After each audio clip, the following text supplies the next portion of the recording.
بسم اللہ الرحمن الرحیم۔ ایک بزرگ کہنے لگا، نیک عورت اور بے تحاشا دولت صرف 3 چیزوں سے ملتی ہے۔ نمبر 1 محنت کرنے سے، نمبر 2 اللہ کی عبادت کرنے سے، اور نمبر 3 نظر جھکانے کے چلنے سے۔ بعض لوگ یہ سوچ کر پریشان رہتے ہیں کہ اللہ پاک نے فلاں شخص کو اتنی دولت کیوں دی۔ یہ دنیا صرف ان لوگوں کے لیے ہے جو دوسروں سے زیادہ جاننے کے لیے علم کو اختیار کرتے ہیں اور محنت کرتے رہتے ہیں۔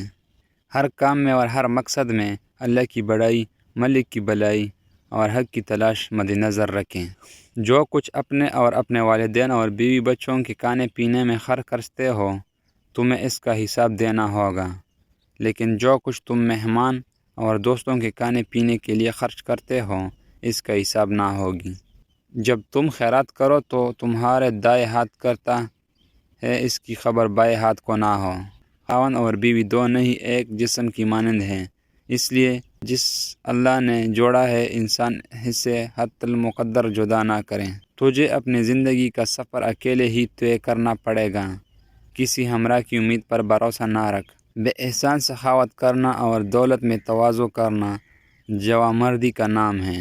بندہ استغفر و اتوب الیک کہتا ہے، پھر لوٹ کر گناہ کرتا ہے، پھر یہی کہتا ہے 3 بار گناہ کے بعد چوتھی بار اس گناہ کو کبیرہ گناہوں میں فہرست میں لکھا جاتا ہے۔ صبح کے وقت دیسی پیاز کا پیسٹ بنا کر اس کو ململ کی کپڑے میں ڈال کر پیاز کا رس نکالیں، پھر اس رس کے بالوں پر اسپرے کریں، انشاءاللہ بال چمکدار اور کالے ہو جائیں گے۔